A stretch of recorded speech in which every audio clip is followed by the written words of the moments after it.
दोस्तों, अगर मैं आपसे पूछूं कि अमीर और गरीब में सबसे बड़ा फर्क क्या होता है, तो शायद आप कहेंगे पैसा। लेकिन सच ये है कि पैसा फर्क नहीं है, सोच फर्क है। गरीब आदमी रोज काम करके पैसा कमाता है, जबकि अमीर आदमी एक बार मेहनत करके ऐसा सिस्टम बनाता है जो बाद में भी उसके लिए कमाई करता रहता है। ध्यान रखिए, मैं ये नहीं कह रहा कि बिना कुछ किए पैसा बरसने लगेगा। हर बिजनेस में शुरुआत में मेहनत करनी पड़ती है, लेकिन अगर आपने सही सिस्टम बना लिया तो बाद में कम मेहनत में लगातार इनकम आती रहती है। यही चीज मैं आज आपको समझाने वाला हूं। सबसे पहले एक सवाल, अगर आज आपकी नौकरी या बिजनेस किसी वजह से एक महीने के लिए बंद हो जाए, तो क्या अगले महीने भी आपके खाते में पैसे आएंगे?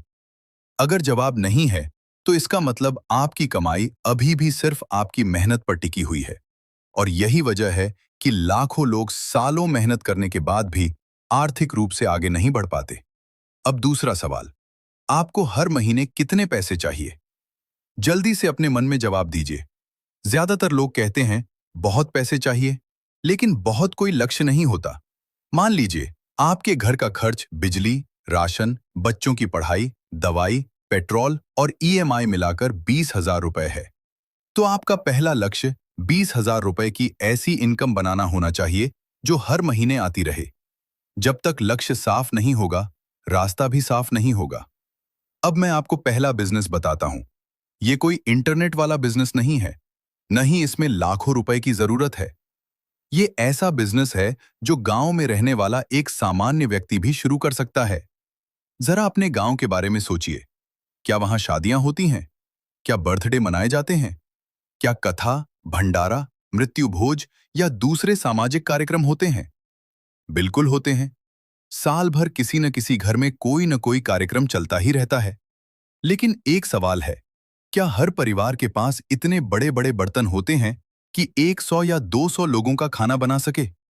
जवाब है नहीं। यहीं से बिजनेस शुरू होता है।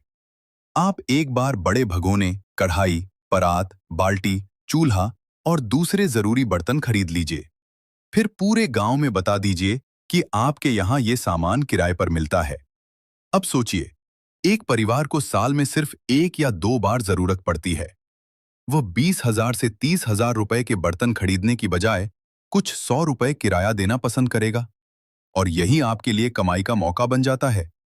मान लीजिए आपने 1 लाख रुपए का सामान खरीदा। अगर रोज सिर्फ 15 से 20 आइटम भी किराए पर जाते हैं और हर आइटम से औसतन 30 से 50 रुपए मिलते हैं, तो धीरे धीरे अच्छी मासिक इनकम बन सकती है। शादी के सीजन में कमाई और बढ़ सकती है, जबकि बाकी समय बर्थडे, कथा और छोटे कार्यक्रम चलते रहते हैं। यानी एक बार निवेश, फिर वही सामान बार बार आपके लिए कमाई करेगा। अब यहां एक बात बहुत जरूरी है। ज्यादातर लोग यहीं रुक जाते हैं। उन्हें लगता है कि लोग क्या कहेंगे, अगर बिजनेस नहीं चला तो, अगर सामान खराब हो गया तो। लेकिन याद रखिए, बिजनेस शुरू करने से पहले डर सबको लगता है। फर्क सिर्फ इतना है कि कुछ लोग डर की वजह से रुक जाते हैं और कुछ लोग डर के बावजूद शुरुआत कर देते हैं। और अक्सर वही लोग आगे निकलते हैं। लेकिन अगर आपके पास बर्तन खरीदने का बजट भी नहीं है, तो क्या इसका मतलब आप ऐसा सिस्टम नहीं बना सकते? बिल्कुल बना सकते हैं। अगला बिजनेस शायद पहले वाले से भी ज्यादा आसान है, क्योंकि उसकी डिमांड लगभग हर गांव और हर कस्बे में रहती है। और उसे सुनकर शायद आप कहेंगे, यार, ये आइडिया पहले मेरे दिमाग में क्यों नहीं आया? अब जरा अपने आसपास ध्यान से देखिए। आपके गांव या कस्बे में पिछले 1 साल में कितने नए मकान बने हैं? शायद एक नहीं, दो नहीं, बल्कि दर्जनों। और आने वाले सालों में भी मकान बनना बंद नहीं होगा। कोई नया घर बना रहा है, कोई पुराना मकान तोड़कर नया बना रहा है, कोई दुकान बना रहा है, तो कोई दूसरी मंजिल डाल रहा है। यानी निर्माण का काम हमेशा चलता रहता है। लेकिन एक बात सोचिए, जब कोई मकान बनाता है, तो क्या वह हर औजार खरीदता है? नहीं, क्योंकि बहुत सारी चीजें सिर्फ कुछ दिनों के लिए चाहिए होती हैं, जैसे फावड़ा, तसला, बल्ली, पटरा, फार्मा, ड्रम, सीढ़ी, पानी की टंकी या मचान का सामान। ये सब खरीदने में हजारों रुपए लग जाते हैं, जबकि जरूरत सिर्फ कुछ दिनों की होती है। इसलिए लोग इन्हें किराए पर लेना ज्यादा पसंद करते हैं। यहीं आपका दूसरा बिजनेस शुरू होता है। अगर आप धीरे धीरे ऐसा सामान खरीदकर अपने पास रख लें, तो गांव के मिस्त्री, ठेकेदार और मकान बनवाने वाले लोग खुद आपके ग्राहक बन सकते हैं। मान लीजिए किसी को 10 दिन के लिए फार्मा चाहिए, किसी को 1 हफ्ते के लिए ड्रम चाहिए, तो वह खरीदने की बजाय किराए पर लेना ज्यादा सस्ता समझेगा। आपने एक बार सामान खरीदा, फिर वही सामान अलग अलग लोगों के पास बार बार जाएगा और हर बार आपके लिए कमाई करेगा। अब यहां एक गलती बिल्कुल मत करना। शुरुआत में बहुत बड़ा निवेश करने की जरूरत नहीं है। पहले उन चीजों से शुरुआत कीजिए जिनकी आपके इलाके में सबसे ज्यादा मांग रहती है। ग्राहकों से बात कीजिए, मिस्त्रियों से पूछिए, फिर उसी हिसाब से सामान बढ़ाइए। बिजनेस का सबसे बड़ा नियम यही है कि पहले मांग देखो, फिर पैसा लगाओ। अब मैं आपको तीसरा तरीका बताने जा रहा हूं। यह तरीका उन लोगों के लिए है जिनके पास थोड़ी जमीन है या कुछ अच्छा बजट है। बहुत से लोग पैसा बैंक में पड़ा रहने देते हैं, लेकिन कुछ लोग उसी पैसे से ऐसी संपत्ति बना लेते हैं जो हर महीने उनके लिए कमाई करती रहती है। मान लीजिए आपके पास सड़क किनारे या बाजार के आसपास एक छोटी सी जमीन है। अगर वहां 2 या 3 छोटी दुकानें या किराए के कमरे बन जाते हैं, तो हर महीने किराया आने की संभावना बन सकती है। शुरुआत में निर्माण पर खर्च जरूर होगा, लेकिन उसके बाद वही संपत्ति लंबे समय तक आपके लिए आय का स्रोत बन सकती है। हाँ, यह हर जगह एक जैसा नहीं होता। किराया, लागत और मांग आपके इलाके पर निर्भर करती है। इसलिए पहले अपने क्षेत्र का पूरा हिसाब जरूर लगाइए। याद रखिए, अमीर लोग सिर्फ पैसा खर्च नहीं करते, बल्कि ऐसी चीजें खरीदते या बनाते हैं जो भविष्य में उनके लिए पैसा कमाएं। यही सोच धीरे धीरे आर्थिक आजादी की तरफ ले जाती है।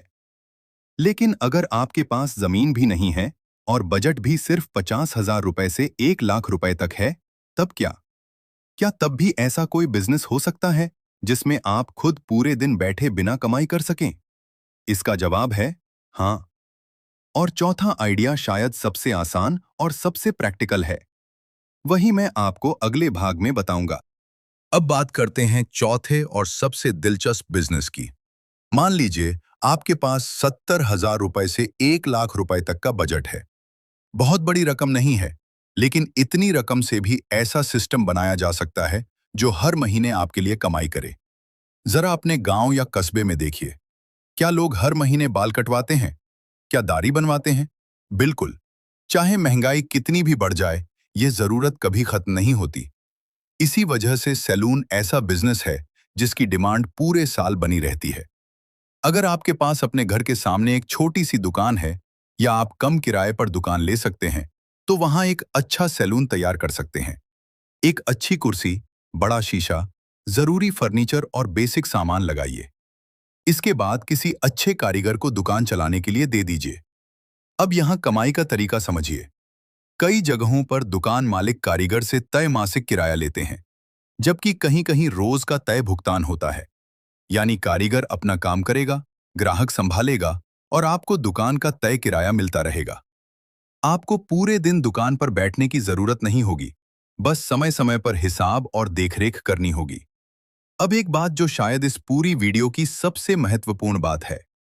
लोग बिजनेस इसलिए नहीं छोड़ते क्योंकि उनके पास पैसा नहीं होता। लोग इसलिए रुक जाते हैं क्योंकि उन्हें डर लगता है। डर कि अगर बिजनेस नहीं चला तो, डर कि लोग क्या कहेंगे, डर कि पैसा डूब गया तो। लेकिन सोचिए, अगर आपने कुछ भी नया नहीं किया, तो अगले 5 साल बाद भी आपकी जिंदगी आज जैसी ही रहेगी। सबसे बड़ा जोखिम, कई बार कोई जोखिम न लेना होता है। इसलिए शुरुआत छोटी कीजिए, लेकिन सोच बड़ी रखिए। पहले एक सिस्टम बनाइए, उससे कमाई होने लगे तो दूसरा जोड़िए, फिर तीसरा। धीरे धीरे आपकी कमाई सिर्फ आपकी मेहनत पर निर्भर नहीं रहेगी। और याद रखिए, कोई भी बिजनेस पूरी तरह बिना काम का नहीं होता। हर बिजनेस में थोड़ा बहुत मैनेजमेंट करना पड़ता है। लेकिन अगर आपने सही सिस्टम बना लिया, तो रोज 10 से 12 घंटे मेहनत करने की जरूरत नहीं पड़ेगी। यही असली फर्क है। अब मैं आपसे जानना चाहता हूं, अगर आज मैं आपको 1 लाख रुपए दूं और कहूं कि इन्हीं 4 आइडिया में से एक चुनकर बिजनेस शुरू करना है, तो आप कौन सा बिजनेस चुनेंगे? 1. बर्तन किराए पर देना चुनेंगे। 1. बर्तन किराए पर देना। 2. मकान बनाने का सामान किराए पर देना। 3. किराए के कमरे या दुकान बनाना। 4. सैलून की दुकान तैयार करके किराए पर देना। अपना जवाब कमेंट में जरूर लिखिए। मैं खुद आपके कमेंट पढ़ता हूं और जहां जरूरत होती है वहां जवाब भी देता हूं। अगर आपको ऐसी ही गांव से जुड़ी, कम लागत वाले और लंबे समय तक कमाई देने वाले बिजनेस आइडिया चाहिए, तो चैनल फिनटॉप को अभी सब्सक्राइब कर लीजिए। मिलते हैं अगली वीडियो में। तब तक मेहनत भी कीजिए, लेकिन साथ ही ऐसी इनकम पाइपलाइन भी बनाइए जो भविष्य में आपके लिए लगातार कमाई करती रहे।